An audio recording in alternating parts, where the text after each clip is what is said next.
Hello and welcome to my Juggernaut Shaco guide. I'm a Shaco man with over 2000 overall games on Shaco and I'm currently in Diamond 3 on EO West.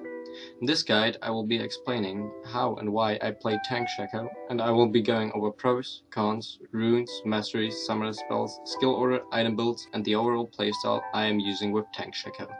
Why tank Shaco, you might ask?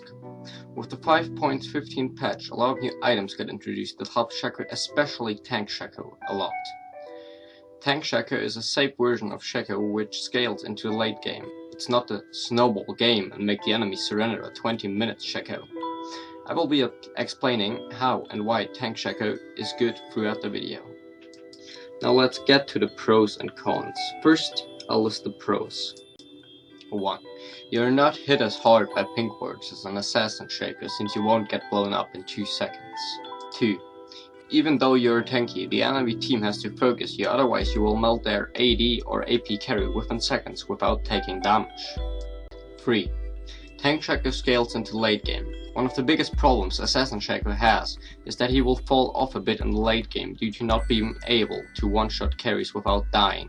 Tank Shaco doesn't have that problem since he is, well, tank Shaco. 4. Good team fighting. Tank Shaco is a great team fighter since he can get the enemy backline low or even kill them. He can clean up fights easily, he can engage teamfights easily without dying, or if things don't go too well, he can get away most of the times and try to kill enemies who got low in the fight. Now for the cons. 1. Item dependence. This is a major problem Shaco has. He needs items to be effective. If Shaco doesn't get items, he is just bad overall and can't help his team at all. This is also why Shaco seems to be so useless and gets blamed a lot if you are on the losing side of the game. 2. Shaco is counterganked easily.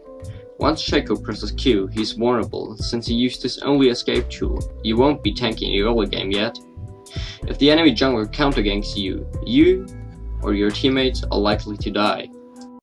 3. You have less damage than Assassin Shaco. By going tanky, you sacrifice a lot of the damage you would have had with Assassin Shaco. Now for the runes and masteries. For runes, I use attack damage mark, 4 armor seals, 5 attack speed seals, magic resist glyphs, and attack speed quintessences. I'm using a lot of attack speed in my runes to make up for not building any attack speed items. These runes let you clear your jungle easier and will increase your damage output more than flat AD runes. I'm running a 21-9-0 mastery page. In the offensive tree I take 4 points into sorcery for 5% cooldown reduction because I will build 35% cooldown reduction most of the times in items, so I get the 40% cooldown reduction cap. I make up for the lack of attack speed in tier 1 by taking frenzy. Since your auto attack after you Q is a crit, you will get 5% attack speed, which you would have constantly if you were using Fury. Execution is a great mastery overall, since you will be trying to execute enemies. After all, Shaco is still an assassin. Dangerous Game is even better on tank Shaco, since you will be building a lot of health. It restores 5% of your missing health, which can be a lot if you're low. Now for the summoner spells. For Jungle Shaco you want to pick up Ignite and Smite most of the times, but Exhaust and Smite is really strong as well. Take Exhaust and Smite if enemies have 2 or more burst assassin champions. For top lane tank Shaco, take Teleport and Smite. Why Smite? Because you will be building Cinderhulk, which gives you 15% more bonus health. By the way, I will be only covering Jungle Shaco's playstyle, but the items will be pretty much the same as with Jungle Shaco. Now let's get to the items. In the jungle you will obviously start with a machete and heal pots. If you play top lane tank Shaco, start with a ruby crystal and 2 heal pots. Take a camp and buy some more pots, then TP into lane. If you have more than 1350 gold on your first pack, pick up a skirmisher Sabra and a pickaxe. If you can't afford that, build a Ranger's Trailblazer and if you can, boots. Rush the Titanic Hydra.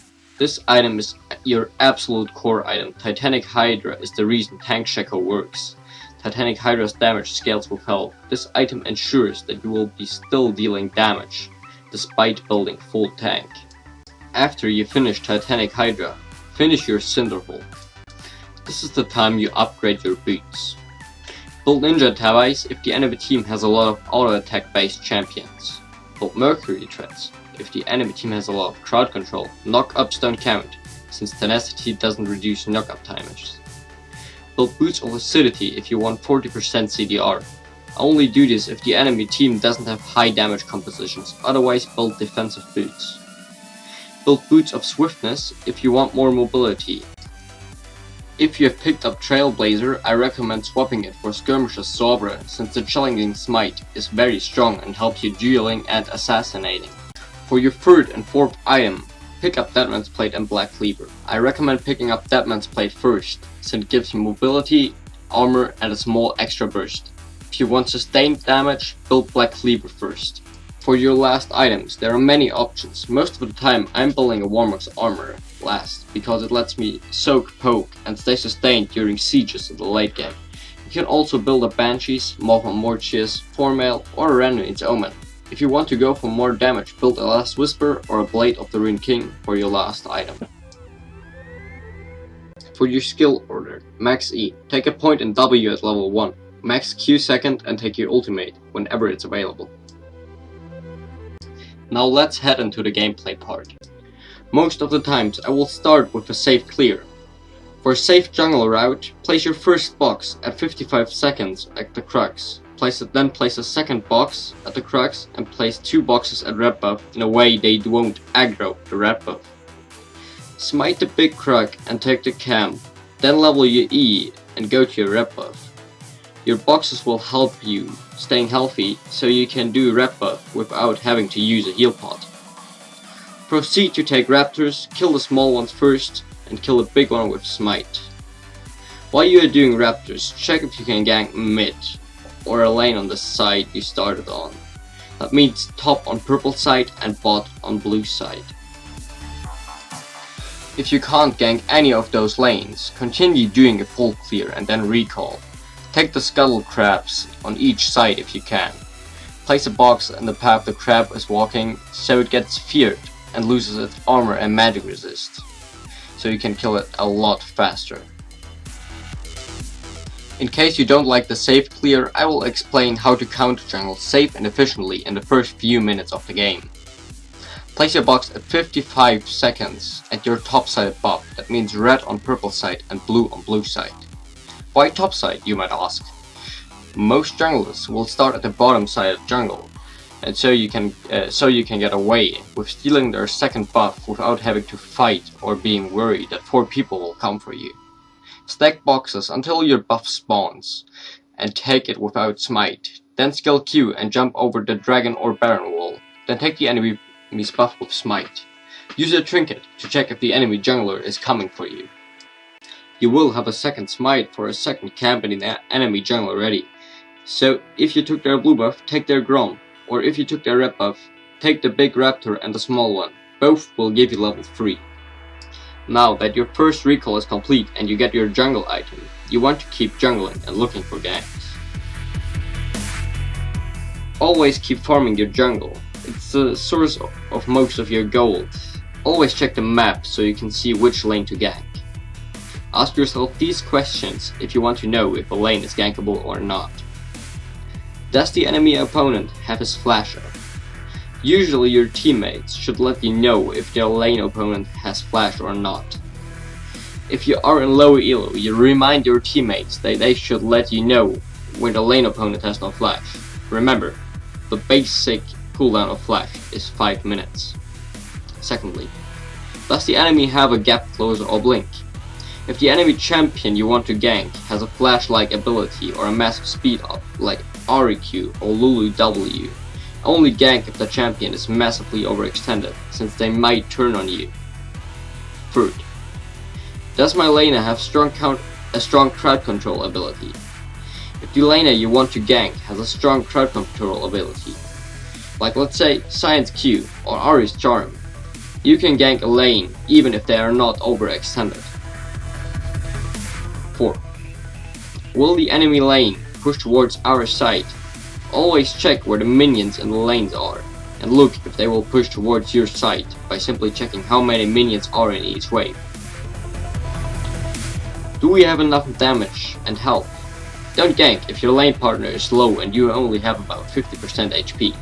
It might turn out really badly. 6. Can the enemy 2 vs 1 you? With the time we will gain more experience in how much damage you can deal and how much damage you can take. This takes time and knowledge.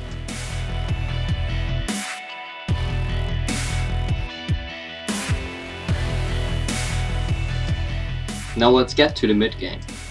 In the mid game, you want to get turrets and objectives overall. If you hit level 6, try to sneak a dragon with your ultimate, and then keep doing it whenever it spawns.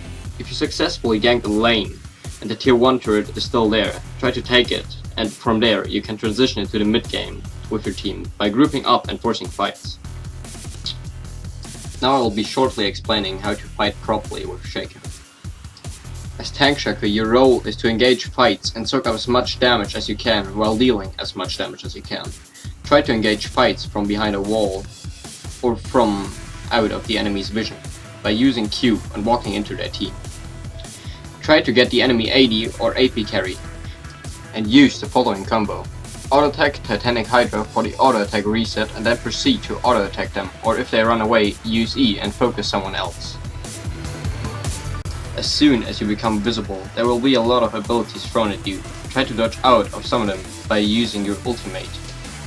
If you know how to control the ultimate properly, send it to a different target than the one you're already attacking. If you drop low, just run away with your Q and let your team do the work. Then try to re-engage with Q again to pick up low health targets. Soak up as much damage as you can before you escape the fight. Remember, all the damage you take is damage that otherwise would have hit your carries. Now I'll be shortly covering what you have to do in the late game. In the late game, you want to stay grouped with your team. The biggest objectives worth fighting over are dragons, barons and inhib turrets. Try to find a good moment to engage without being seen. If the enemy team places pink wards in front of them while sieging, try to run towards them without using your Q and let your ranged carries clear the pink wards. This will force the enemy to back off and help you find an easier way to engage fights. Remember, always keep farming until you have full build. Don't be afraid to steal farm from your teammates. This concludes my Juggernaut Shaco guide. If you have any questions, just ask me in the comment section below. If you enjoyed the guide, let me know with a comment.